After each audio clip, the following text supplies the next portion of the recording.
Assalamualaikum warahmatullahi wabarakatuh.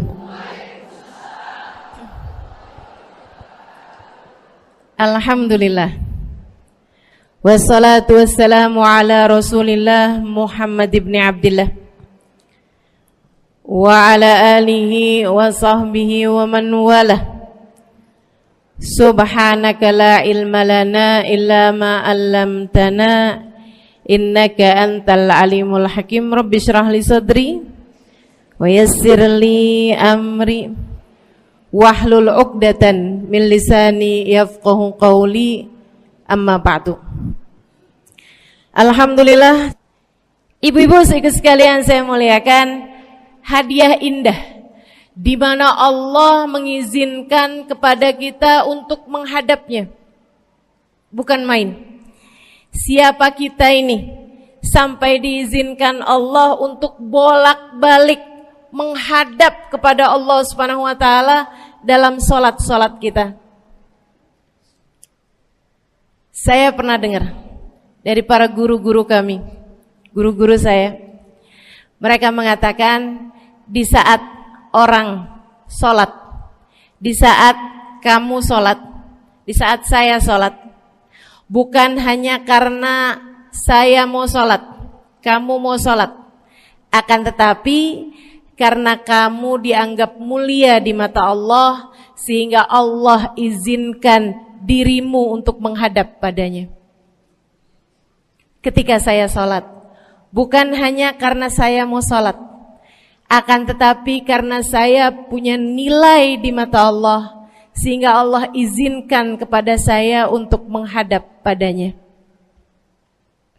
Sebaliknya, ketika kamu tidak mau sholat, bukan hanya karena kamu tidak mau sholat, akan tetapi karena kamu sudah jatuh dalam pandangan Allah, terhina dalam pandangan Allah, sehingga Allah tidak lagi mengizinkan kepadamu untuk menghadap kepadanya. Ketika seseorang tidak sholat, bukan hanya karena dia tidak mau sholat, akan tetapi karena ia sudah tidak lagi bernilai di mata Allah, sehingga Allah tidak izinkan dia untuk menghadap padanya. Teman-teman, saudariku sekalian yang saya muliakan, kalau bicara tentang sholat nih teman-teman, ada 4 tingkatan, ada 4 kelas. Untuk kamu melihat sholatmu sudah ada di kelas yang mana. Kalau saya boleh bilang kelas teratasnya nih kelas bisnis, oke lah ya. Kelas bawahnya lagi kelas atasnya kelas eksklusif ya, kelas eksekutif. Terus bawahnya lagi kelas bisnis, bawahnya lagi kelas. Tapi ada 4 kelas, bawahnya lagi kelas gerbong. Nggak naik dalam kereta nih ya. Kelas yang paling bawah kita bahas nih, kelas gerbong nih. Kayaknya naik di atasnya nih ya, gerbongnya. Teman-teman sekalian, orang yang di saat mengerjakan sholat, dia kerjakan juga, tapi merasanya sebagai beban.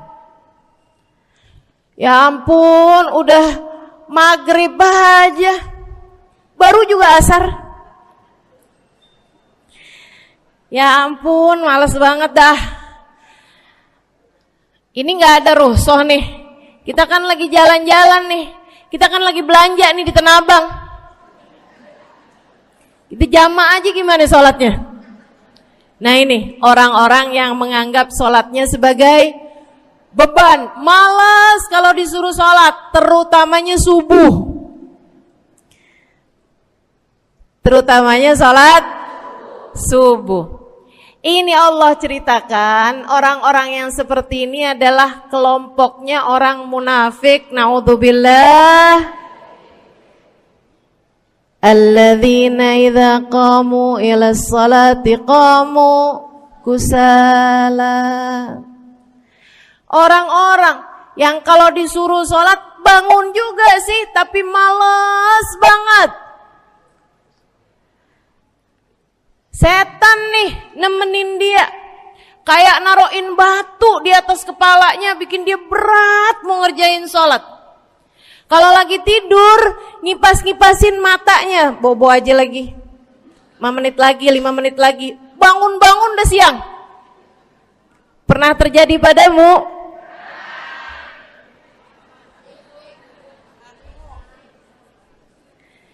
Jemur kunut. Bu, yang dijemur tuh jemuran aja, cucian aja. Jangan sampai jemur kunut. Kunutnya dijemur ya. Ketika ada seseorang yang disampaikan kepada Nabi Muhammad bahwasanya orang itu tidak bangun kecuali sesudah azan subuh, artinya enggak tahajud, artinya enggak bangun di sepertiga malam terakhir, bangunnya sesudah azan subuh. Nabi mengatakan padanya tentang orang itu, Nabi bilang pada para sahabatnya, inna syaitan bala fi udhunih, itu adalah orang yang telinganya dikencingin sama setan. Pada pernah dikencingin setan? Kalau bangunnya habis azan tuh dikencingin setan. Kalau bangunnya udah terbit matahari dikencingin siapa kira-kira? Insyaallah. Teman-teman saudariku sekalian yang saya muliakan, alladzina idza qamu ila sholati qamu kusala, malas bener kalau diajakin sholat, sampai sebagian sholatnya dikerjakan keluar dari waktunya. Yang seperti ini masuk dalam firman Allah Subhanahu wa taala, a'udzubillahi minasyaitonir rajim, fawailul lil musallin alladzina an salatihim sahun. Fawailul lil musallin alladzina hum an salatihim sahun. Celaka orang-orang yang salat. Kenapa kok orang salat celaka ya Allah? Sebab mereka an salatihim sahun, melalaikan salat mereka. Apa maksudnya melalaikan? Imam Sayyidina Ibnu Abbas dalam salah satu tafsir beliau mengatakan alladzina yuakhiruna an waqtiha au yuqaddimuha ila ghairi waqtiha. Orang-orang yang mengakhirkan salat sampai keluar dari waktunya atau memajukannya sebelum waktunya. Mau pergi ke Tanah Abang nih, jam 11. Ntar kita ribet nih urusan sholat duhur. Dah sholatin sekarang aja. Ini orang-orang yang fawailul lil musallin. Bu, sesibuk apapun dirimu, jangan pernah ninggal sholat. Bu, lagi ngerjain perkara penting apapun kamu, jangan pernah mengakhirkan sholat. Jangan pernah mengeluarkan sholat dari waktunya. Kenapa gitu? Karena bu, sholat itu urusanmu sama Allah. Gak ada yang lebih penting daripada itu. Gak ada yang lebih penting daripada itu. Siapa yang mementingkan Allah, dia bakal dipentingin sama Allah. Siapa yang meremehkan salatnya, berarti dia telah meremehkan Allah. Siapa yang meremehkan Allah, dia akan diremehkan oleh Allah. Na'udzubillah min dzalik.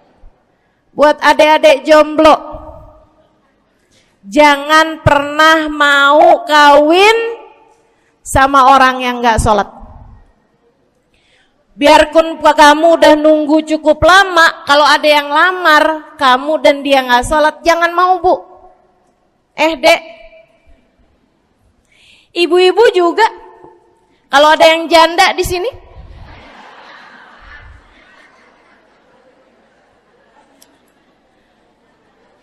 terus ada yang lamar kamu, Walaupun di garasinya ada kijang,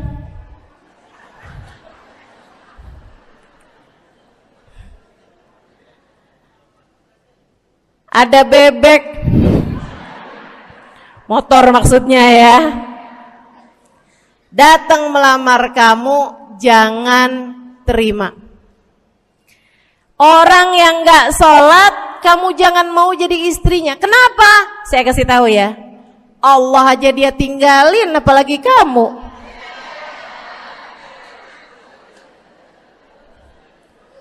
Allah aja dia tinggalin. Siapa yang tidak berguna baginya peringatan Allah, maka tidak akan berguna baginya peringatan dari siapapun.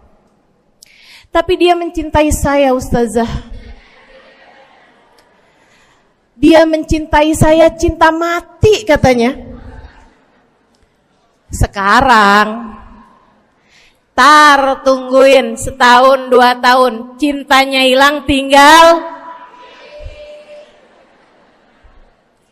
matinya. Tapi dia mencintai saya luar biasa, Ustazah. Dia tak sanggup hidup tanpa saya. Itu namanya cinta monyet. Tungguin 2 tahun, cintanya hilang, tinggal.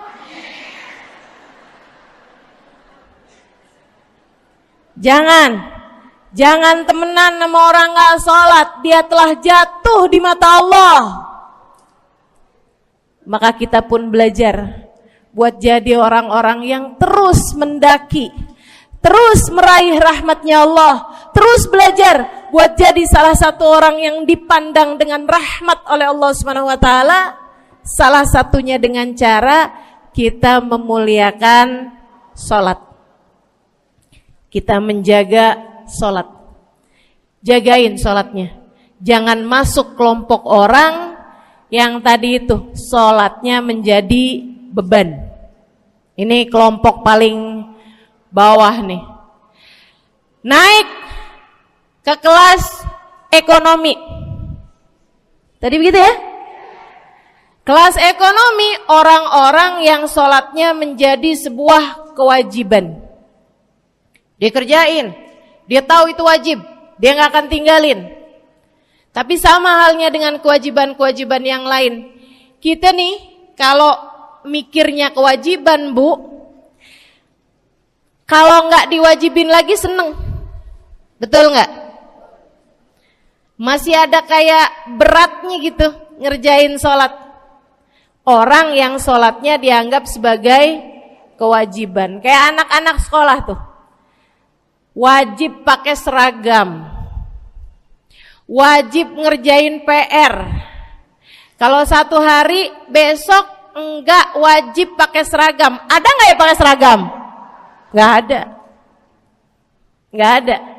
Enggak ada yang besoknya dipakai seragam. Terus tanyain, kenapa kamu tetap pakai seragam? Abisnya saya suka sama seragamnya. Enggak ada. Karena mereka menganggap pakai seragamnya adalah kewajiban. Sekolahnya sebagai kewajiban. Jadi giliran besok libur anak-anak, hore gitu. Ada orang-orang yang sholatnya dianggap sebagai kewajiban. Nggak ada yang nambah kalau kewajiban tuh. Sholat sunnah boro-boro, sholat wajib aja kalau bisa dibikin sesingkat mungkin akan dilaksanakan dengan cara yang sesingkat-singkatnya.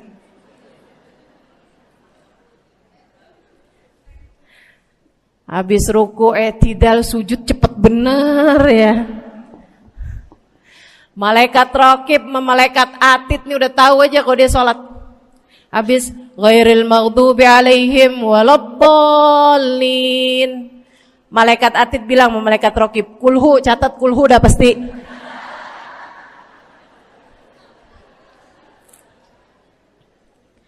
Kulhu aja gak kelar-kelar. Teman-teman saudariku sekalian yang saya muliakan, sholatnya dianggap sebagai sebuah kewajiban. Nggak nambah dengan sunnah, namanya wajib. Kita naik lagi insyaallah. Sholatnya kita naikkan dari yang kewajiban kita naik menjadi kelas bisnis, sholatnya sebagai sebuah kebutuhan. Bu, mudah-mudahan nih ibu-ibu, teman-teman semuanya yang sedang menyimak kajian pada hari ini, saya doakan, karena saya berharap saya pun juga didoakan, agar menjadi salah satu orang yang sudah berada dalam tingkatan ini. Sholat kita tahu adalah kebutuhan kita. Sama kayak kebutuhan makan, Bu. Ibu kenyang nggak kalau makan nasi doang 2 piring? Kenyang. Siapa yang bilang nggak kenyang? Kalau kamu makan nasi doang sepiring, kenyang apa nggak kenyang? Kenyang. Akan tetapi pasti ibu-ibu mau nambah dah. Nambah apaan? Lauk. Nambah lauknya. Ada ikan asin, ada sayur asem. Langsung pada lapar nih. Ada sambal. Masya Allah, ada tempe goreng. Udah ibu ya, tetangga lewat kagak nyadar. Masya Allah. Teman-teman sekalian, kita nambah, bahkan udah kenyang pun kita masih cari lagi tambahan. Makanan apa nih yang bisa kita makan? Karena kita tahu makan adalah sebuah kebutuhan kita. Kita perlu sama makan. Kita butuh sama makan. Maka demikian pula dengan orang-orang yang sholatnya sudah dia tahu adalah sebagai sebuah kebutuhan. Cukup sih duhur 4 rakaat, dia nambah. Ada qobliyahnya, ada ba'diyahnya. Jam-jam 9 pagi nggak ada sholat wajib sih, tapi pengen ngemil, ya Bu ya, dengan cara kerjain sholat duha. Malam-malam abisnya isya, ampun mau tidur, ingat katanya Nabi, pesannya kepada Sayyidina Abu Hurairah, wasani habibi, kata Abu Hurairah, an utir qabla an anam. Kekasih saya Nabi besar Muhammad, kata Abu Hurairah, kasih pesan pada saya untuk jangan tidur sebelum sholat witir. Jadi habis kelar sholat isya langsung sambung sama witirnya. Dia tahu sholatnya adalah sebagai sebuah kebutuhan. Kebutuhan. Saya butuh untuk sholat karena saya butuh kepada Allah. Saya perlu sholat karena saya perlu kepada Allah. Saya perlu sholat karena saya tahu urusan saya sebesar apapun saya rasakan adalah kecil dalam pandangan Allah. Saya perlu sholat karena permasalahan dalam hidup saya yang saya rasakan sebesar gunung di atas pundak saya, di atas punggung saya, di hadapan Allah tak sampai seperti setitik debu yang mudah saja untuk dia angkatkan dari kehidupan saya. Maka kita pun menjadikan sholat sebagai sebuah kebutuhan. Lagi sakit, jangan ninggal sholat. Kenapa? Kamu menghadap kepada yang punya kesehatan. Lagi banyak utang, jangan ninggal sholat. Sama, jangan utang lagi. Karena kamu menghadap kepada pemilik segala kekuasaan, pemilik dunia dan akhirat, pemilik semua uang di atas muka bumi ini adalah Allah. Makanya Habib Ali Habsyi, penulis kitab Maulid Simtud Durar, yang tadi ibu-ibu baca maulidnya, beliau pernah bilang, Ada dalam salah satu diwan beliau. Diwan tuh syair-syair beliau itu ya. Ali idza kad marid syafahu fi'lus shalah la'alla syirru sifa fi wad'i tilkal jibah. Kata beliau, Ali nih kalau lagi sakit, nih Habib Ali ya, beliau tuh padahal punya amal ibadah sangat banyak. Tapi Habib Ali bilang, Ali idza qad marid syafahu fi'lus shalah. Ali nih kalau lagi sakit, sembuhnya sama sholat. Sembuhnya sama sholat. La'alla sirru sifat. Rasa-rasanya memang Allah letakkan rahasia kesembuhan ada pada fi wad'i tilkal jibah, terletakkannya jabhah kita, dahi kita di tempat sujud. Di sana semua permasalahan-permasalahan dalam hidupmu menjadi ringan. Saat kamu meletakkan dahimu di tempat sujud, kamu berbisik lirih kepada Allah, akan tetapi suaramu didengar sama yang punya arsy. Akan tetapi suara bisikanmu didengar segenap malaikat-malaikat yang ada di atas langit. Kemudian mereka mendoakanmu sehingga Allah mengatakan wasjud waqtarib, sujudlah kamu. Posisi sujudmu itu waqtarib akan membuatmu menjadi dekat dengan Allah Subhanahu wa taala. Sujudlah dan mendekatlah kepadaku, kata Allah. Agrab ma yakunul 'abd min rabbih fahuwa sajid, kata Nabi Muhammad. Fa'akthiru fihi du'a faqamin an yustajabulah. Tempat terdekat seorang hamba dengan Tuhannya adalah saat dia sedang sujud. Maka perbanyaklah doa dalam sujudmu, kata Nabi Muhammad. Doamu sangat mungkin diijabah oleh Allah. Apalagi kalau doanya kamu haturkan di sepertiga malam yang terakhir. Saat-saat di mana kebanyakan manusia di sekelilingmu yang lalai berada dalam tidurnya, berada dalam alam mimpinya. Para ulama tuh sampai bilang, Bu, dari kehususannya sepertiga malam yang terakhir, orang yang ngerjain maksiat aja sepertiga malam yang terakhir tuh tidur. Ibu gak pernah tahu orang-orang pulang diskotik jam berapa? Gak tahu ya, sama. Tapi Bu, yang pasti mereka tuh sepertiga malam yang terakhir malah pada pulang, malah pada tidur gitu. Orang maksiat aja itu sama Allah dibuat tidur tuh di jam-jam yang biasanya turun rahmatnya Allah. Allah mau milih nih mana nih hamba-hambaku, pilihan-pilihanku akan aku bangunkan untuk menghadapku. Kemudian Allah Subhanahu wa taala bertanya, hal min mustaghfirin, hal min taib, hal min talibi hajatin faunilahul matalib.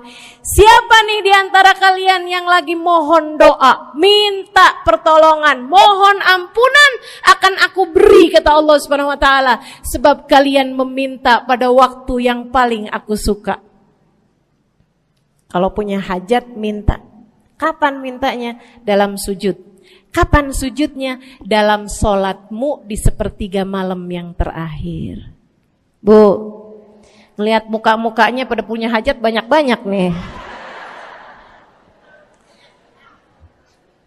Gimana tahajudnya? Mudah-mudahan Allah jadikan kita salah satu di antara mereka yang menyibukkan diri di sepertiga malam yang terakhir, insyaallah. Sampai-sampai Bu ya, saya tinggal lama di kota Hadramut dulu. Orang-orang di Hadramut, orang awamnya, itu kalau mereka punya anak kecil umur 1 tahun, 2 tahun, 3 tahun tuh, punya anak bayi, balita gitu.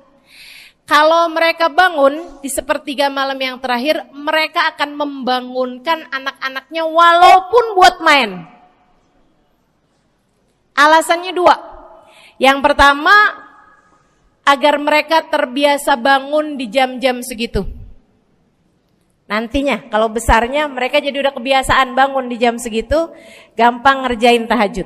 Alasan yang kedua, ibu-ibu sekalian, agar anugerah, karunia, rahmat, pemberian Allah yang Allah turunkan di sepertiga malam yang terakhir, anak-anak mereka pun berhak untuk mendapatkannya karena mereka tidak sedang dalam keadaan tidur dan dalam keadaan berjaga.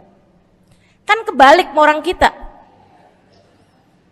Anak-anak kita, cucu-cucu kita kalau bangun jam segitu kita tidurin lagi, masih malam nak, masih malam. Mama masih ngantuk nak. Masya Allah. Ibu, saya punya ibunya guru saya. Saya punya guru salah satunya dan yang tercinta di hati saya, Sayyidil Habib Umar bin Hafid. Guru saya. Beliau punya ibu namanya Hubabah Zahra. Almarhumah, baru meninggal masa-masa deket pandemi. Ya Bu ya, baru aja beberapa tahun silam meninggalnya. Itu ibu-ibu sekalian punya anak kalau nggak salah 12. Kalau nggak salah 12 anak beliau. Laki-laki 5. Kalau saya nggak salah ya, mohon maaf kalau saya salah. Kemudian yang perempuan 7. Semuanya soleh-solehah.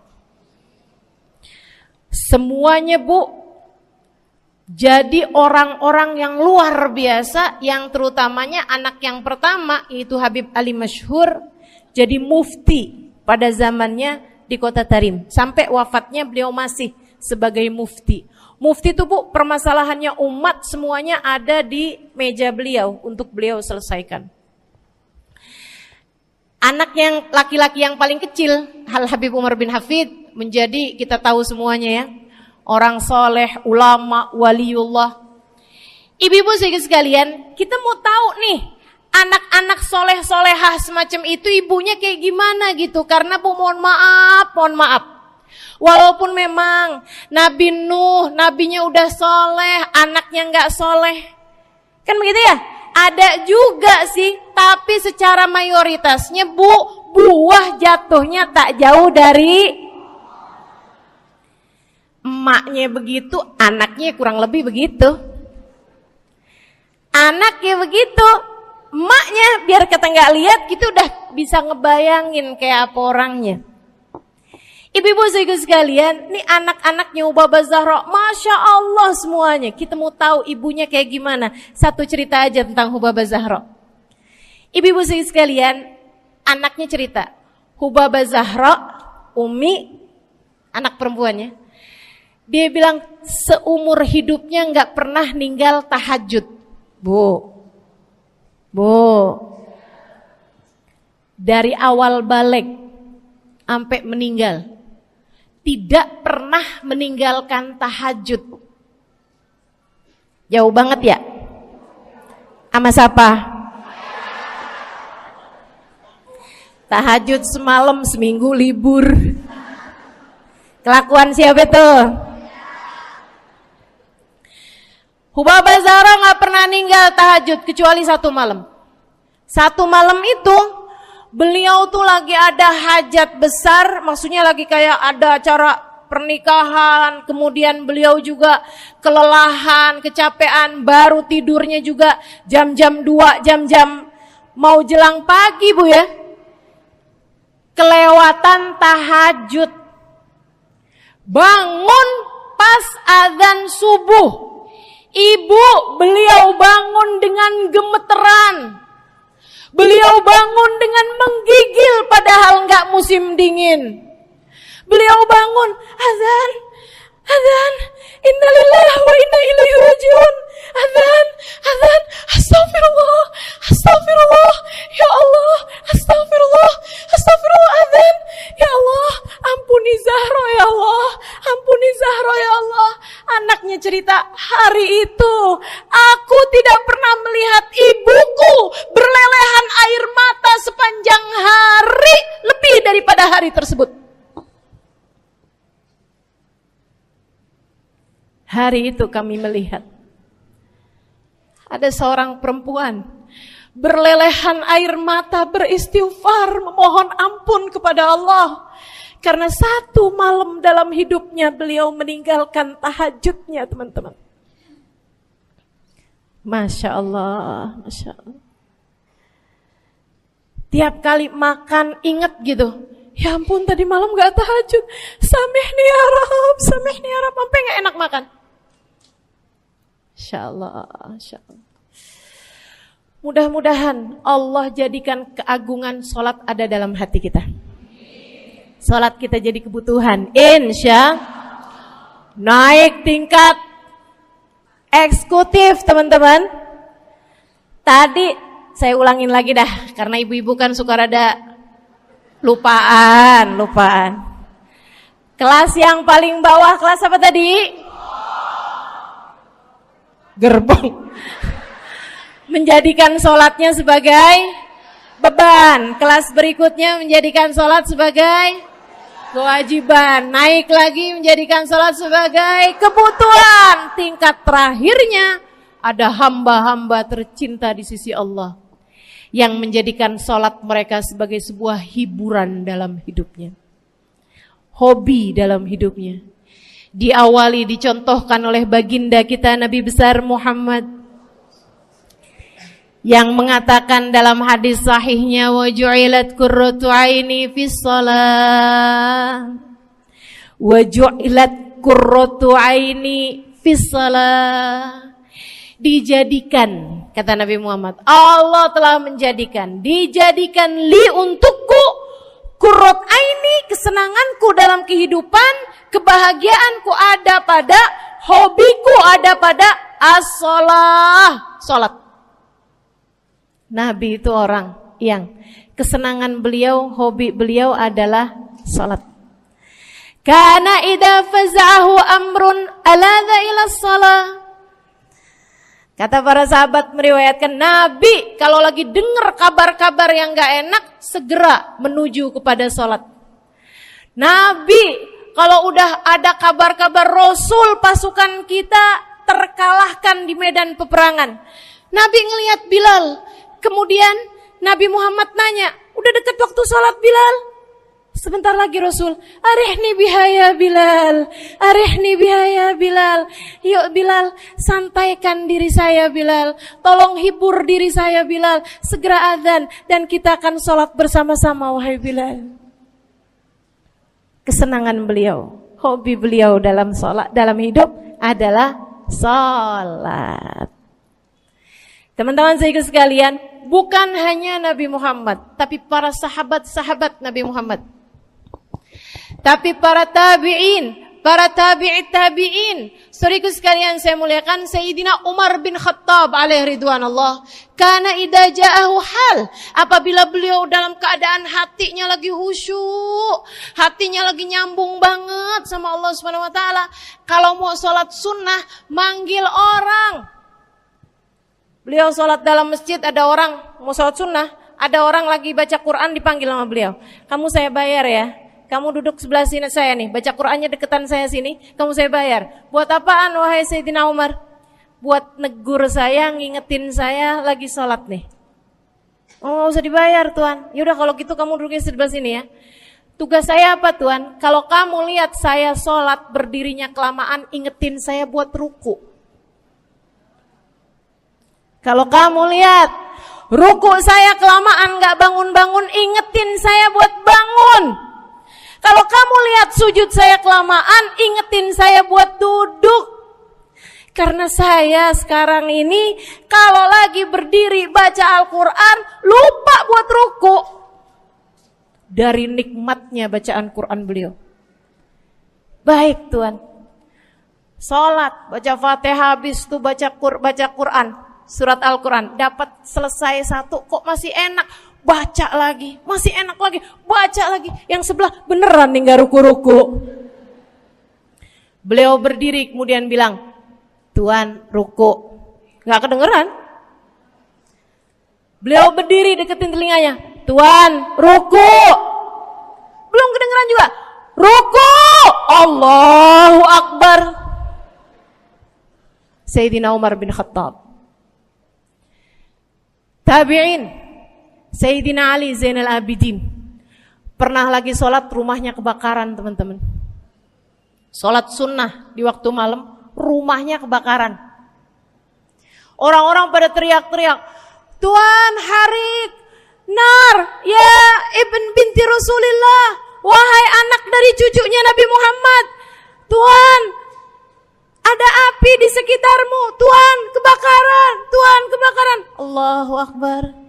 Sami Allahu liman hamidah. Enggak lihat apa-apa. Habis selesai sholat baru lihat, kebakaran nih rupanya. Orang-orang pada bilang, kami sudah mengingatkanmu Tuan. Apa jawab beliau?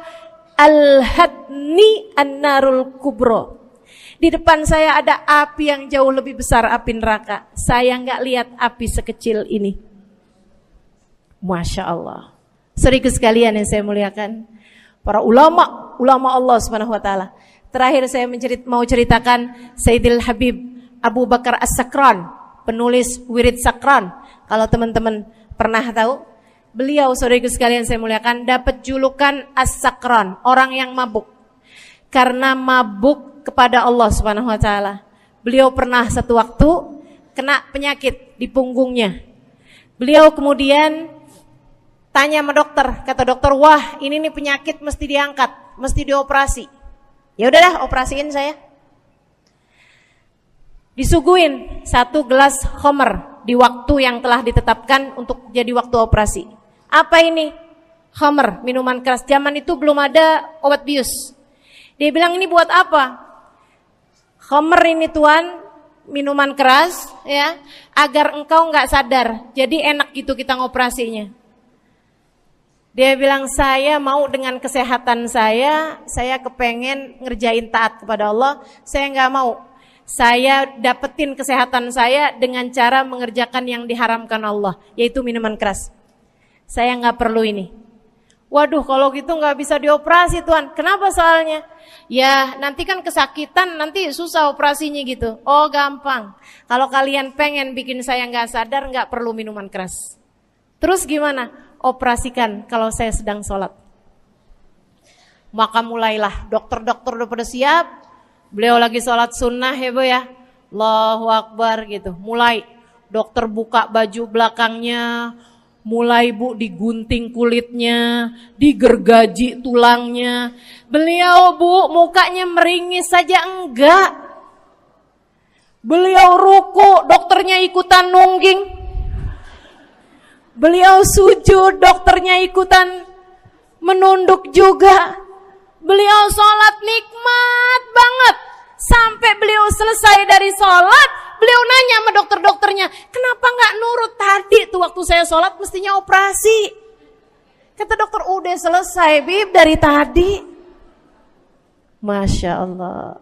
Radiyallahu ta'ala anhum wardahum. Ini bukan kelas-kelas kita, saya cuma ceritain aja sama ibu-ibu. Bukan berarti ibu-ibu nanti pas waktu sakit bilang sama dokter-dokter gak usah dibius.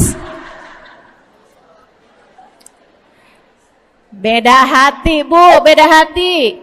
Ibu ya, beda iman, beda semuanya kita sama mereka. Yang pasti, makanya saya kan yang ini nggak doa nih. Pas yang kebutuhan tuh baru saya doa. Kenapa? Karena kayaknya tingkatan kita dah Bu ya. Mentok dah, sampai kebutuhan itu dah. Insya Allah, mudah-mudahan Allah jadikan kita orang yang menjaga salat insya Allah.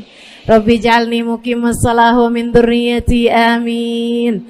Rabbi jalni muqimas salah wa min dzurriyyati amin. Rabbi jalna muqimis salah wa min dzurriyyatina rabbana wa taqabbal du'a. Ala hadhihi niyyah bikun niyyah salihah ila hadratin nabi al-fatihah. Syaitanir rajim. Bismillahirrahmanirrahim. Alhamdulillahirabbil alamin. Ar-Rahmanir-Rahim. Maliki yaumiddin. Iyyaka na'budu wa iyyaka nasta'in. Ihdinas siratal mustaqim, siratal ladzina an'amta 'alaihim, ghairil maghdubi 'alaihim waladdallin. Amin. Taqabbalallahu minna wa minkum, taqabbal ya karim. Sama-sama kita hormati, kita sayangi segenap keluarga besar dari Majelis Ta'lim Raudhatul Aliyah di bawah pimpinan Ibu Ayu Komaladewi Kita doakan semoga beliau beserta segenap keluarganya senantiasa dalam limpahan rahmat ridha Allah Subhanahu wa taala. Juga kita doakan Ustazah Nabilah Al-Haddad sebagai pengasuh di majelis ta'lim ini, sebagai pimpinan di majelis ta'lim ini, Bu Ayu dan Ustazah Nabilah sekeluarga semuanya insyaallah senantiasa dalam pandangan kasih sayang Allah SWT. Panjangkan umurnya, disehatkan badannya, dimudahkan urusannya, kabulkan hajatnya, semakin dicinta Allah SWT dan Rasulnya. Para ustadzah, para hubabah, para syarifah, para pimpinan pondok pesantren, para pimpinan majelis ta'lim, yang mudah-mudahan semuanya dalam limpahan rahmat ridha Allah SWT, serta tentu saja semua yang hadir di majelis ini, baik ibu-ibu, kakak-kakak, adik-adik, anak-anak, yang mudah-mudahan semuanya dirahmati Allah, disayang Allah, dibahagiakan Allah, diistiqomahkan jalannya menuju ridha Allah Subhanahu wa taala, insyaallah diistiqomahkan jalannya menuju surga Allah Subhanahu wa taala. Amin ya rabbal alamin. Qul amantu billah thumma istaqim, kata Nabi Muhammad sallallahu alaihi wasallam kepada seorang pemuda yang meminta nasihat, ya Rasulullah ausini, wahai Rasul tolong nasihati aku. Kita kalau ketemu orang mulia jangan minta duit, Bu. Kita kalau datang ketemu sama orang-orang yang kita tahu doanya mustajab, sangat soleh, hidupnya baik, apalagi jika dia adalah kekasih Allah Subhanahu wa taala.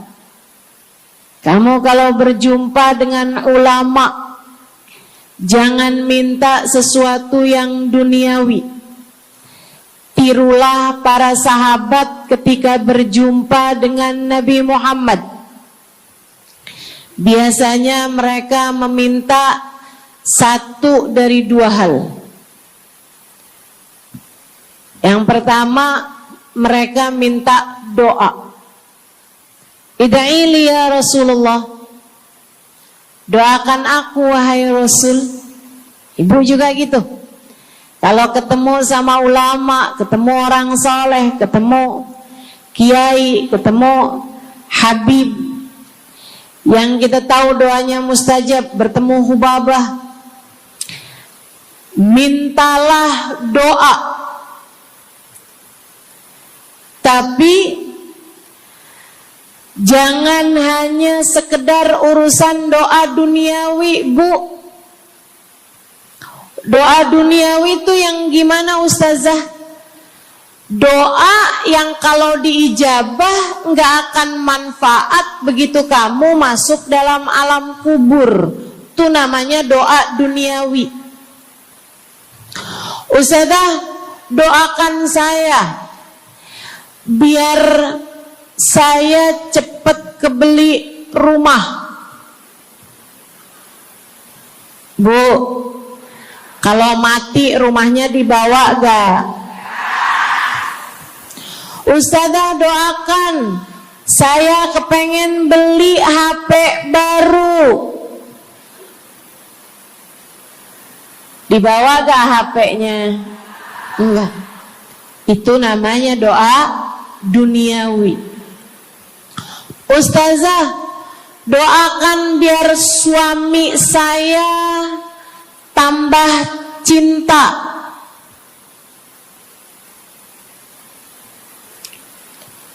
Kalau mati suaminya dibawa gak, Bu? Walaupun kamu mau, dia gak bakalan mau, Bu.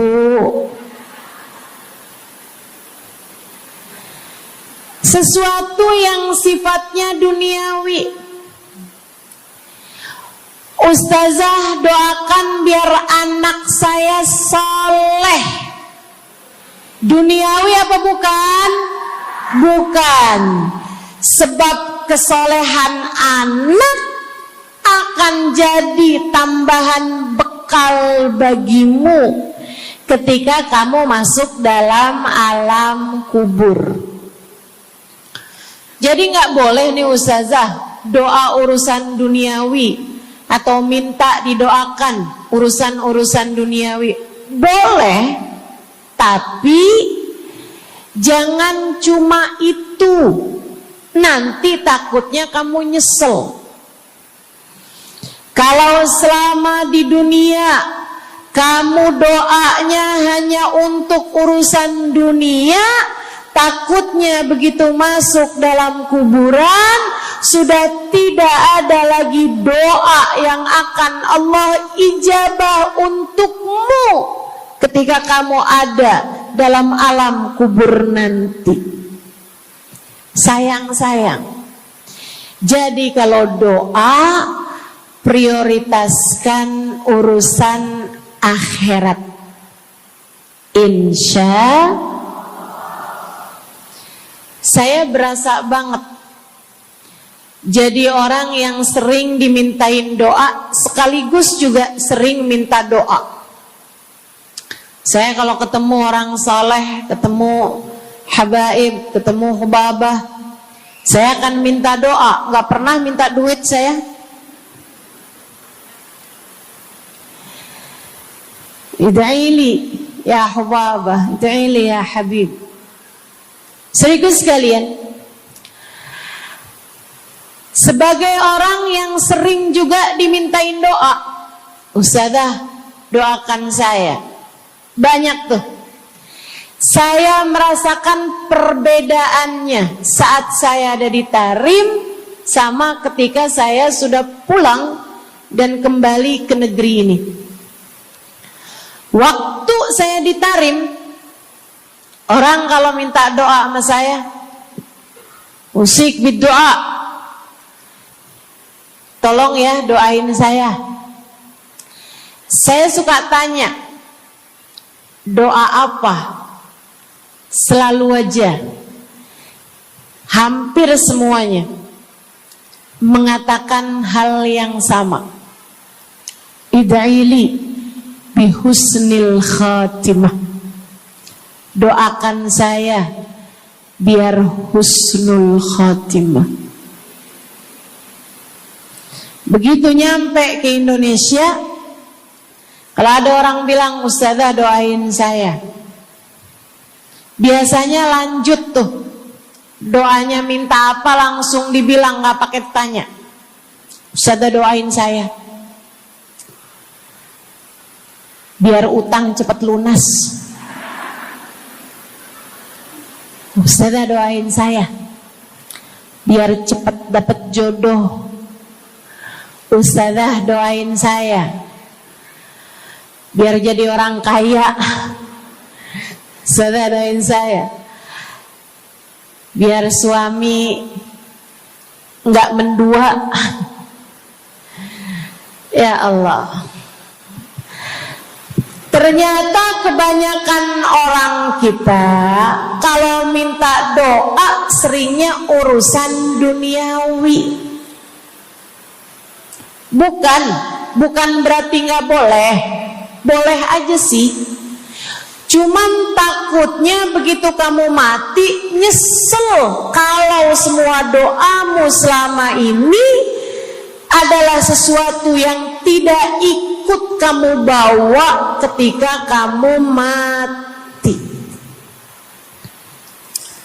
Kalau kita lihat para sahabat ketika mereka berjumpa dengan Nabi Muhammad, selalu saja banyak di antara mereka yang minta doa. Nabi pernah tanya, doanya apa? Macem-macem jawaban para sahabat. Ada yang begini, Harithah menjawab, ida'ili an yarzuqani Allah asyhada fi sabilih. Rasul, doakan saya biar saya dikaruniai mati syahid di jalan Allah. Ada lagi yang lain doanya, ya Rasulullah, id'ili an yarzuqani Allah murafaqatan bika ya Rasulullah.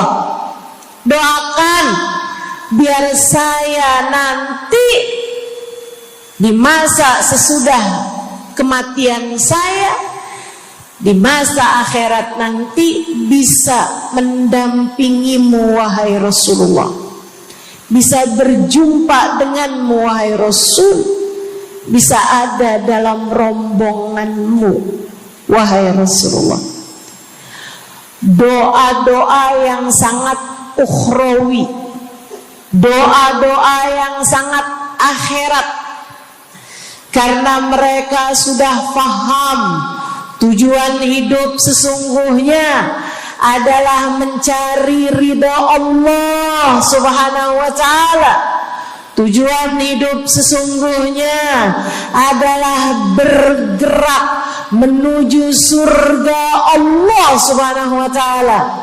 Tujuan hidup sesungguhnya adalah berpulang kepada Allah dalam keadaan Allah ridha kepada kita. Sahabat tuh minta didoakan, sama yang kedua minta nasihat.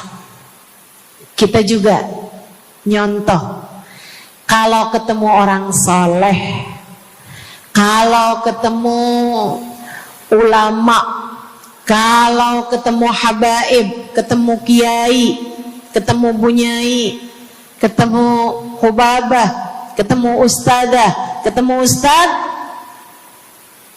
minta nasihat. Selain daripada minta doa, mintalah nasihat. Hal ini dicontohkan oleh para sahabat kepada Nabi Muhammad. Datang seorang pemuda berjumpa Nabi Muhammad sallallahu alaihi wasallam. Kemudian bertanya, ya Rasulullah, ausini, wahai Rasulullah, berikanlah nasihat kepadaku ini. Nabi Muhammad tersenyum, senang, bangga, karena mengerti bahwa umatnya faham apa yang harus diminta dari nabinya. Nabi berkata kepadanya, "Qul amantu billah tsumma istaqim." Kata Nabi Muhammad, ucapkanlah, aku beriman kepada Allah, kemudian istiqomahlah kamu di jalan Allah. Nasihat Nabi Muhammad buat pemuda tersebut, nasihat Nabi Muhammad buat pemuda-pemuda umatnya sepanjang zaman, nasihat Nabi Muhammad buat umatnya baik yang muda maupun yang tua, baik laki-laki maupun perempuan, baik yang pintar maupun yang kurang pintar. Semua umatnya dinasehati sama Nabi Muhammad. Karenanya akan saya sampaikan hal ini kepadamu hari ini.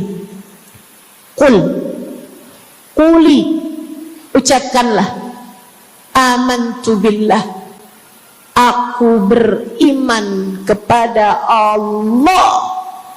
Tsumastaqimi, kemudian istiqomahlah kamu, wahai saudariku, di jalan Allah. Katakanlah, aku beriman kepada Allah. Kemudian istiqomahlah. Istiqomahlah. Nasihat yang sangat indah dari baginda kita Nabi besar Muhammad, yang Allah karuniakan kepadanya jawami'al kalim, dapat selalu berbicara dengan kata-kata yang ringkas tapi padat. Nabi itu ucapannya ringkas tapi padat. Nggak kayak saya, Bu, udahlah panjang dan ya,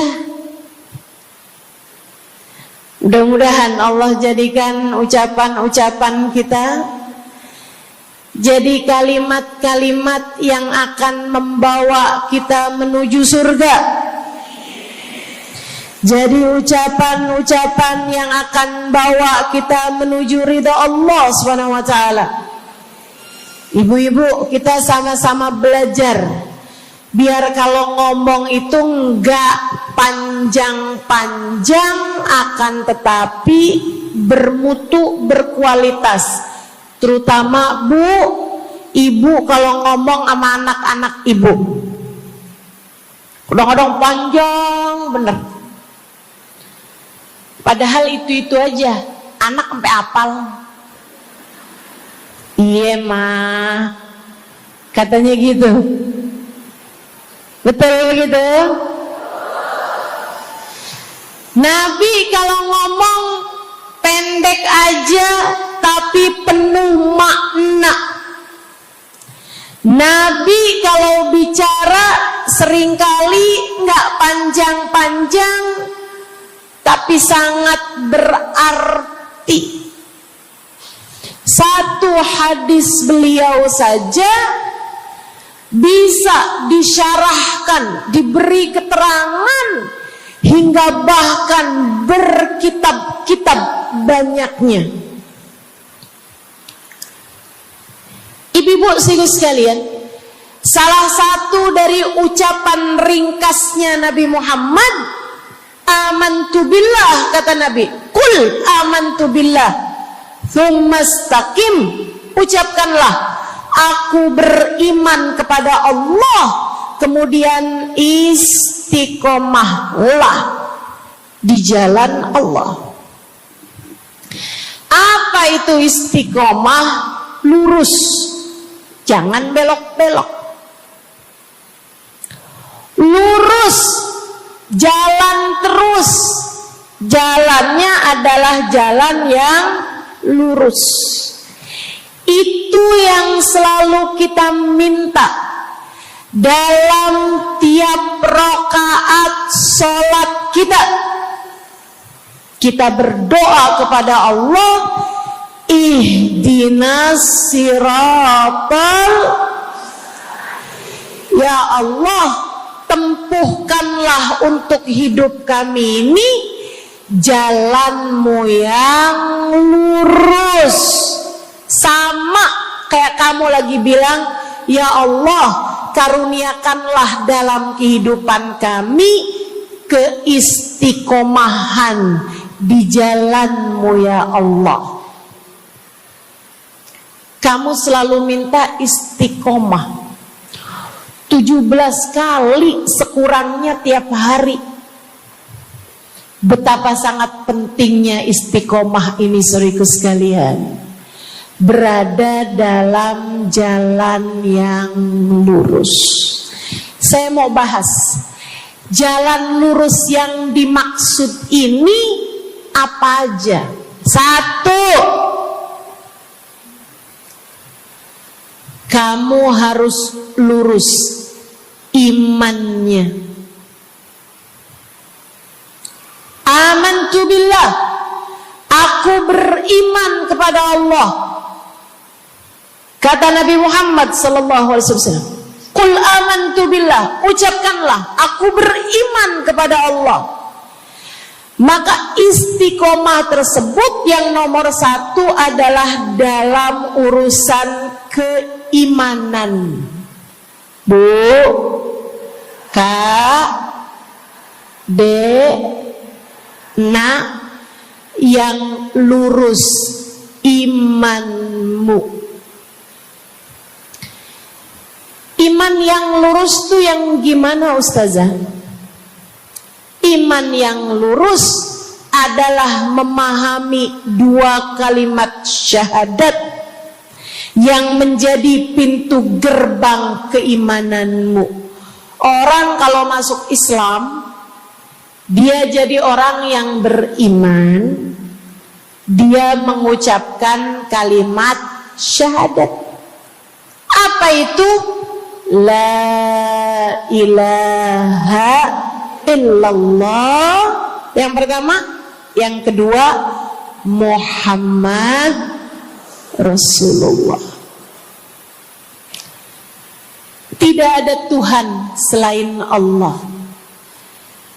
Itu harus kamu miliki dalam hatimu secara lurus, istiqomah. Gak ada Tuhan selain Allah. Jangan hari ini Tuhannya Allah, besoknya Tuhannya duit.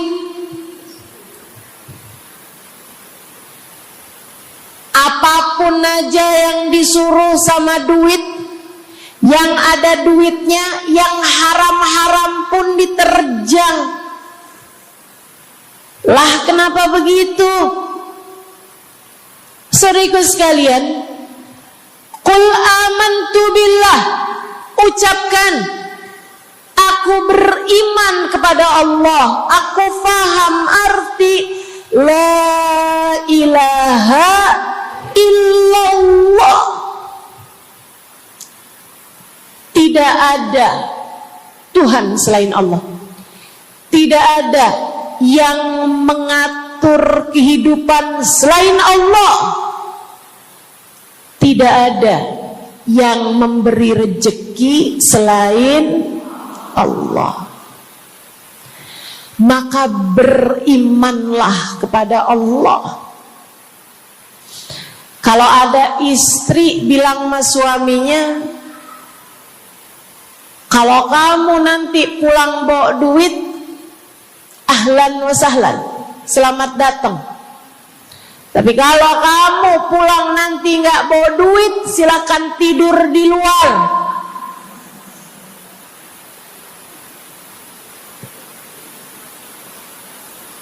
Kamu sepertinya kurang beriman. Kamu lupa bahwa pemberi rezeki bukan suamimu, melainkan yang ngasih rezeki itu cuma satu, Bu. Namanya bukan pekerjaan, bukan atasan, bukan pemerintah. Yang ngasih rezeki cuma Allah Subhanahu wa ta'ala. Maka berimanlah atas hal itu.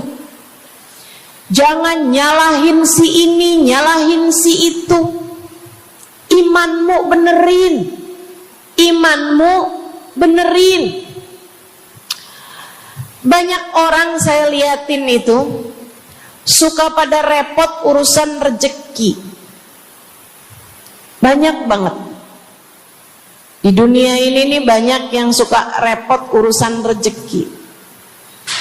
ngejar dunia abis-abisan, ngejar duit segala macam cara, sampai omongannya nggak jadi omongan orang beriman. Waktu dibilangin jangan nyari rejeki yang haram, cari rejeki yang halal. Jangan berani ngambil yang bukan hakmu. Dia bilang begini nih, ya ustazah nggak tahu zaman sekarang, jangankan nyari yang halal, nyari yang haram juga susah saja.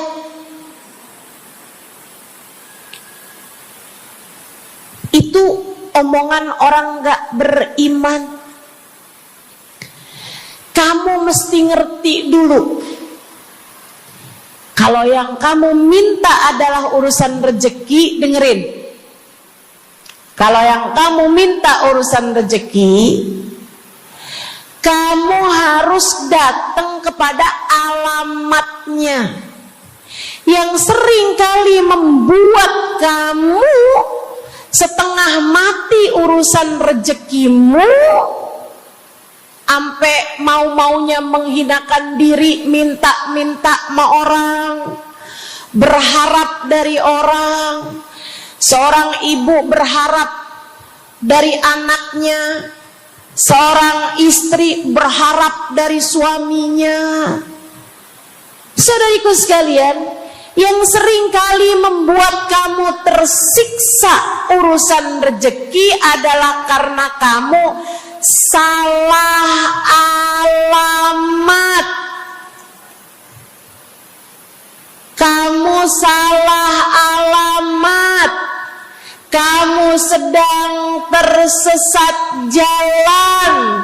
Kamu sedang salah arah.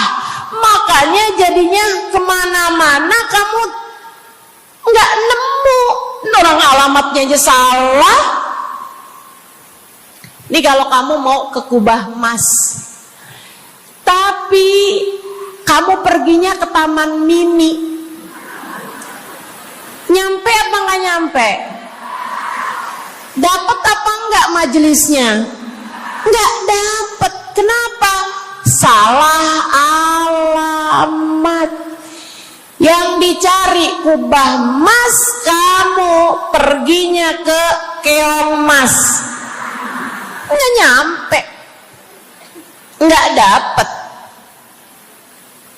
Saya kasih tahu padamu, alamat rezekimu ada pada Allah. Alamat rezekimu ada pada Allah. Alamat rezekimu ada pada Allah. Maka berimanlah kepadanya, fahamilah arti la ilaha illallah. Tidak ada Tuhan kecuali Allah. Gak ada yang ngasih rezeki selain kamu. Lagi sakit, kamu mau nyari obat, saya kasih tahu alamat obatmu. Alamat yang bisa menyembuhkanmu hanya satu, namanya urusan rezeki. Allah sudah bilang, huwar razzaq dzul quwwatil matin. Allah lah satu sang pemberi rezeki.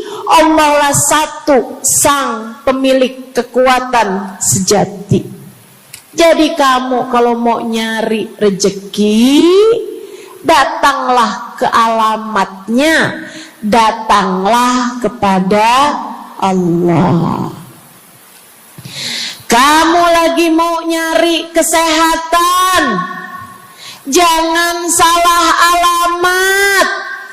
Datanglah kepada sang pemilik kesehatan. Alamatnya yaitu Allah yang telah mengatakan, fa idza maridtu fa huwa yashfin. Katanya Nabi Allah Ibrahim, apabila saya sakit, maka hanya Allah lah yang maha menyembuhkan. Berarti nggak boleh pergi ke dokter gitu Ustazah? Silahkan pergi ke dokter, pergi ke apotik, datang kepada orang yang doanya mustajab, minta didoakan. Tapi semua hanyalah sebab, semua hanyalah wasilah. Sang penyembuh sejati adalah Allah. Saudariku sekalian yang saya muliakan, kalau kamu merasa saya lemah Ustazah, gak punya kekuatan,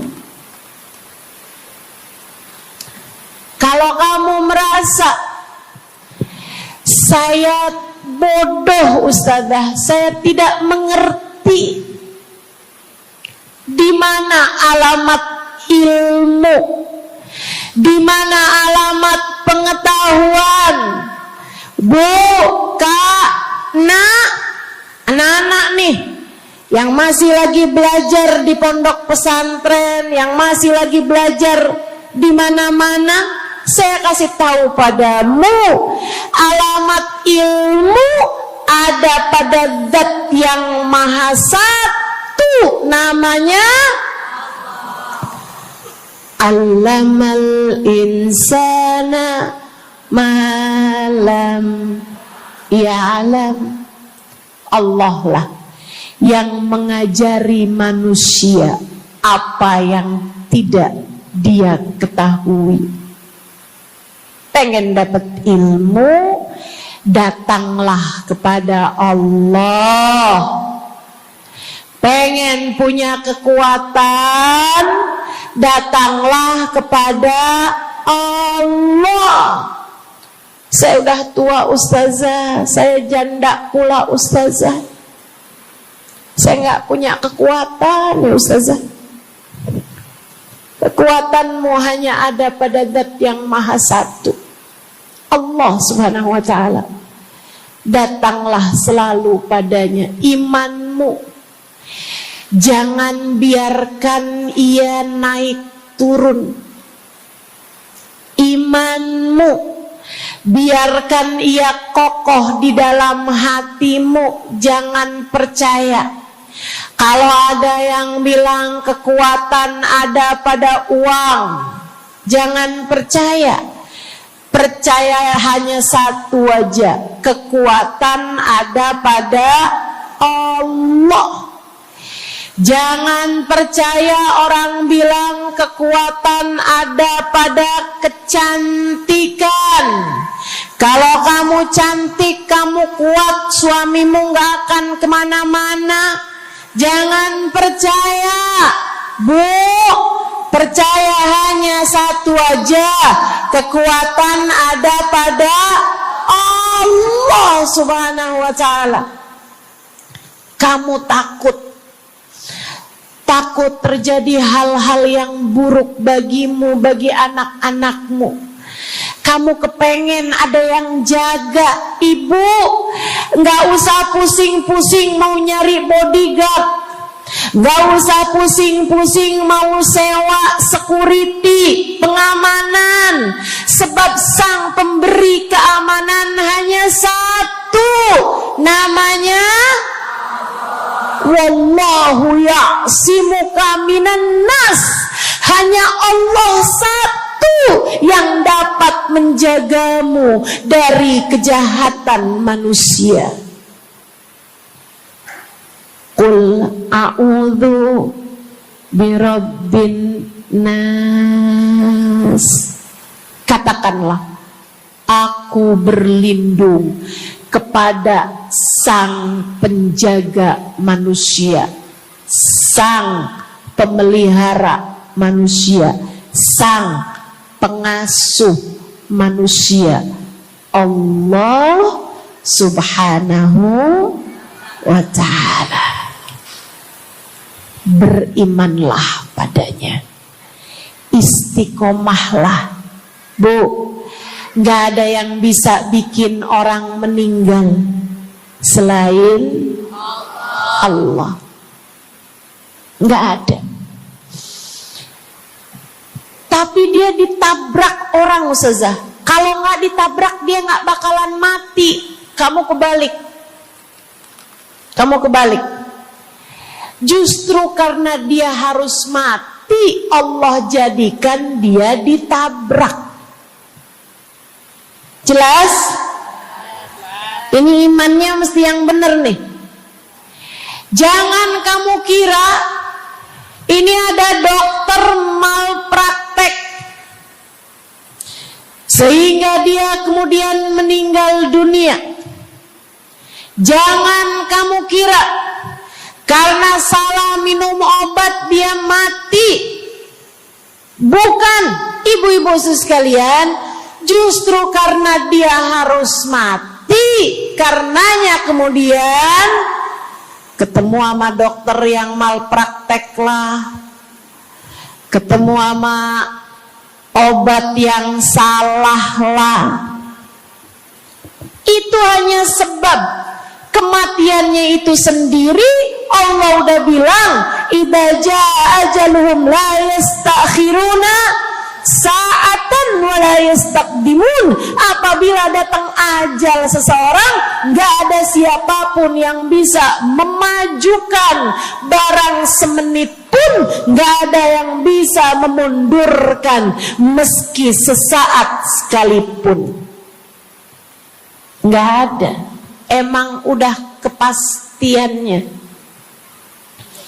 Waktunya mati ya mati, Bu. Gak ada yang bisa menghidupkan, sekaligus tidak ada yang bisa mematikan selain Allah. Itu artinya istiqomah dalam iman. Tapi tunggu dulu, sebelum saya lanjutkan istiqomah yang lain. Selain beriman kepada Allah, kamu juga harus beriman kepada Nabi Muhammad. Kamu harus beriman kepada Nabi Muhammad. Beriman bahwa beliau adalah, a'udzubillahi minasyaitonirrajim, qul innama ana basyarum mithlukum yuha ilayya. Dua-duanya harus seimbang. Innama ana basyarum mithlukum, tapi juga yuha ilayya. Katakanlah wahai Nabi Muhammad, aku adalah seorang manusia seperti kalian. Saya punya badan, saya punya perasaan. Kalau nggak makan-makan saya lapar. Kalau habis makan nggak minum saya haus. Kalau beberapa hari saya nggak tidur, saya ngantuk. Qul innama ana basyarun. Sampaikan kepada manusia, aku adalah seorang manusia seperti kalian juga. Sama anak cinta, lama nggak ketemu sama istri, kangen. Katakan wahai Nabi Muhammad, ana basyarum mithlukum, saya manusia seperti kalian juga. Kalau ada yang disayang kemudian meninggal, sedih. Karena Nabi adalah seorang manusia. Tapi tunggu dulu, beliau tidak hanya sekedar manusia, Itu adalah satu sisi kehidupan Nabi Muhammad. Jangan lupa, innama ana basyarum mithlukum, tapi yuha ilayya, aku diberi wahyu, aku hamba wahyu, aku berbincang-bincang dengan Allah, kalian tidak. Aku berbicara langsung dengan Allah, kata Nabi Muhammad, kalian tidak. Aku dituruni malaikat Jibril, kalian tidak. Aku diberi wahyu Al-Quran 30 juz, kalian tidak barang seayat pun. Nih, kalau saya perhatikan, imannya umat manusia yang beriman kepada Allah sekalipun menjadi cacat ketika tidak beriman kepada Nabi Muhammad. Lihatin, mohon maaf, orang Yahudi, Bu, beriman kepada Allah. Kamu kalau nanya sama orang Yahudi, Tuhanmu siapa? Allah. Tapi mereka enggak beriman kepada Nabi Muhammad. Apakah mereka disebut orang yang beriman? Tidak. Orang Nasrani, apakah mereka beriman kepada Allah? Iya. Tapi apakah mereka beriman kepada Nabi Muhammad? Tidak. Apakah mereka beriman? Tidak. Bahkan umat Islam ada yang mempercayai sesudah Nabi Muhammad ada nabi yang lain, namanya Mirza Ghulam Ahmad, sehingga mereka menyebut agama mereka Islam, tapi agama Islamnya pakai ada kelanjutannya, Islam Ahmadiyah. Apakah mereka beriman? Tidak. Sebab syarat iman selain la ilaha illallah juga ada Muhammad Rasulullah. Bahkan, Bu, ada banyak di antara kita orang-orang yang iman kepada Allah luar biasa, tapi kalau urusan kepada Nabi Muhammad, kalau lagi diceritain Isra Mi'raj, dia bilang Nabi Muhammad tuh gak usahlah segitu amat diperayakan Isra Mi'rajnya. Nabi Muhammad tuh Isra Mi'raj cuman sekedar ruhnya aja, badannya nggak pakai Isra Mi'raj. Jadi Nabi itu orang ngelihatnya kayak tidur aja, ruhnya aja yang melayang-layang. Isra Mi'raj bener, tapi ruhnya aja, badannya nggak pakai pergi. Jadi kalian nggak usah berlebih-lebihan sama Isra Mi'raj. Oh, kenapa gitu? Kamu gak percaya sama Isra Mi'raj, sama badan-badannya Nabi sekalian, kamu gak percaya. Kenapa? Ya karena itu gak masuk akal. Manusia kan gak bisa kayak gitu. Nabi Muhammad kan manusia. Kamu lupa bahwa Nabi walaupun manusia, beliau adalah yuha ilayya. Beliau adalah hamba wahyu.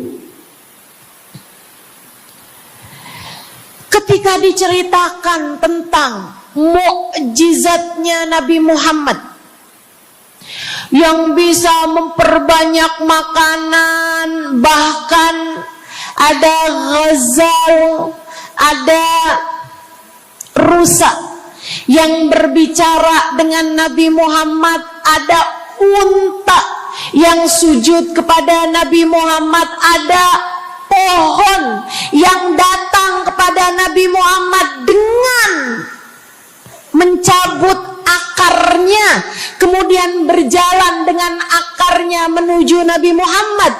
Ketika dipanggil, kemudian sujud pohon tersebut kepada Nabi Muhammad sallallahu alaihi wasallam dan bertanya, "Mengapa engkau memanggilku wahai Nabi?" Dia nggak percaya, nggak masuk di akal. Itu hanyalah dongeng. Kita bilang tapi hadisnya sahih, riwayatnya Ibnu Mas'ud yang menceritakan hal itu, hingga bahkan Sahibul Burdah menuliskannya. Katanya Sahibul Burdah Imamul Busiri, ja'at lidakwatihil asjaru sajibatan tamshi ilaihi ala saqin bila qadami. Datang ketika dipanggil sama Nabi Muhammad pepohonan. Mereka datang dengan, mereka berjalan dengan akar-akar mereka, kemudian sujud di hadapan Nabi Muhammad. Ini tentang iman. Mereka nggak percaya. Mereka ngakunya paling beriman. Mereka ngakunya paling lurus imannya. Tapi kenapa kalau mengenai Nabi Muhammad kamu menjadi timpang? Ketika melihat orang ramai-ramai bersolawat kepada Nabi Muhammad, mereka kegerahan. Ketika melihat orang-orang ramai datang ke majelis-majelis maulid, merayakan, bergembira atas lahirnya Nabi Muhammad, mereka kegerahan sampai mereka bikin GAM. Apaan tuh? Gerakan anti maulid. Oh, ada lagi mereka menyebut diri mereka GAS. Apaan tuh? Saya tanya. Gerakan anti solawat lah. Kenapa kamu kegerahan sama Nabi Muhammad? Hah? Kenapa kamu ngerasa kayak takut banget umat begitu cinta sama Nabi Muhammad? Ada apa denganmu? Kamu lupa Nabi Muhammad memang manusia, tapi qul innama ana basyarum mithlukum yuha ilayya. Jangan pernah pisahkan Nabi, meskipun beliau seorang manusia seperti kita, tapi beliau adalah hamba wahyu. Beliau adalah hamba wahyu. Kamu gerah banget orang bersolawat sama Nabi Muhammad? Ada masalah apa sama kamu? Kamu gerah banget orang baca maulid Nabi Muhammad? Bahkan ada orang-orang yang ngaku paling Islam, tapi gerah banget ngelihat orang berziarah ke makam Nabi Muhammad. Ada masalah apa sama kamu? Yang bermasalah bukan kami umat Nabi Muhammad. Yang bermasalah adalah imanmu.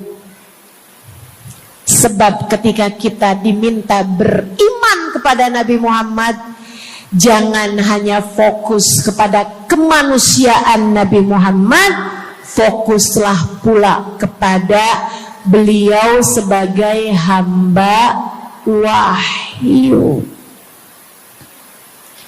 Saudaraku sekalian yang saya muliakan, istiqomah dalam iman. Beriman kepada Allah, beriman kepada Rasulullah. Cinta kepada Allah, cinta kepada Rasulullah. Cinta kepada Rasulullah, cinta kepada keluarga Rasulullah, cinta kepada sahabat Rasulullah, dan istiqomahlah dalam cinta tersebut. Jadi istiqomah menuju ridha Allah yang pertama adalah istiqomah dalam iman. Yang kedua, istiqomah dalam taat. Bu, Kak, istiqomah dalam taat. Kamu disuruh sholat,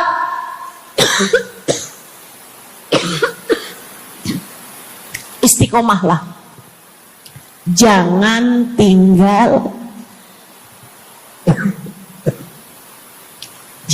tinggal sholat.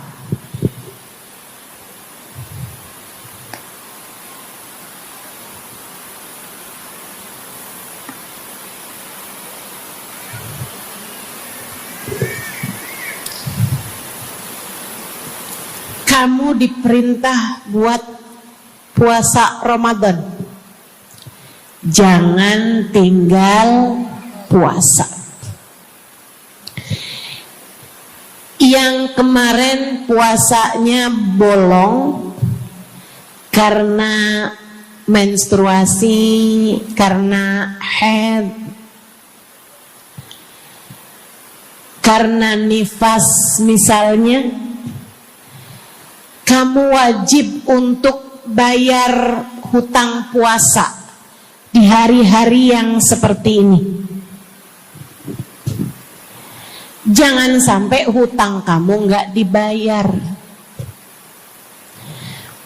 Kadang-kadang sampai Syakban belum lunas juga.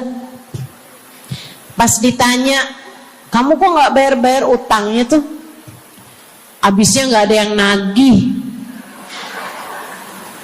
Kamu minta siapa yang nagih? Israel. Jangan sampai datang malaikat Israel mencabut nyawamu, sementara kamu masih punya hutang puasa yang belum kamu lunasi. Kamu diperintah Allah buat taat. Istiqomahlah dalam jalan taatmu. Jangan tinggal perintah Allah. Dek, kalau kamu dilamar sama laki-laki yang gak sholat, jangan mau. Tapi dia baik, Ustazah. Baik menurut siapa? Dek, orang ninggal sholat artinya dia ninggal Allah. Saya bilangin, kalau Allah aja dia tinggal, apalagi kamu. Dia bilang dia gak bakal ninggalin saya, Ustazah, karena katanya dia gak sanggup hidup tanpa saya. Dek, jangan percaya. Jangan percaya. Allah aja dia tinggalin loh, apalagi kamu. Apalagi kamu. Orang yang, kata para ulama nih Bu, orang yang peringatan Allah tidak bermanfaat padanya, dia tidak akan bermanfaat dengan peringatan siapapun. Kalau lagi cinta sih dia bisa ngomong apa aja. Tapi percayalah, yang bisa ninggal Allah, dia bisa ninggal siapapun. Istiqomahlah di jalan Allah. Istiqomah di jalan Allah. Jangan berani ninggal Allah. Jangan berani ninggal salat. Jangan berani ninggal ibadah. Kenapa gitu Ustazah? Karena yang pegang nasib kamu Allah. Ini nasihat abah saya yang akan saya pegang sampai kapanpun. Abah saya pernah pulang-pulang dari kerjanya, dia cerita, abah tadi ketemu sama orang yang dulu abah pengen jadi kayak dia. Dia itu dulu waktu zaman abah muda, abah kepengen kayak dia. Ganteng, kaya, sehat, orang tuanya kaya, dia bisa sekolah. Abah kepengen sekolah, gak ada biayanya. Abah harus bantu orang tua buat nyari nafkah, sehingga akhirnya putus sekolah. SD aja gak tamat, kata abah saya. Serius kalian? Kata abah kepengen banget jadi kayak dia itu waktu zaman abah muda. Tadi abah ketemu sama dia di trotoar. Abah kaget ngelihat dia. Kenapa, Bah? Dia sekarang gila.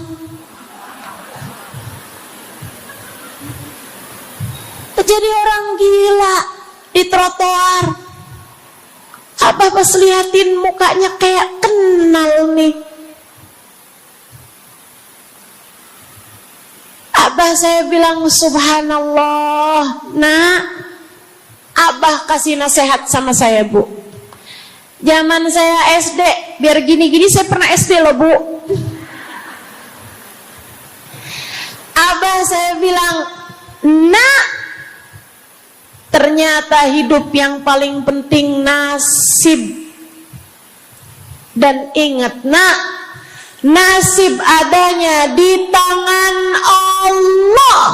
Maka kalau kamu kepengen nasib kamu bagus, jangan pernah tinggal Allah. Itu nasihat abah saya pegang terus sampai dengan sekarang. Kamu dalam hidup yang penting nasib. Yang paling penting buat anak-anak kamu dalam hidup mereka adalah nasib. Ibu, nasib. Bukan ilmu, bukan harta, bukan sehat, bukan. Yang paling penting dalam hidup anakmu adalah nasib.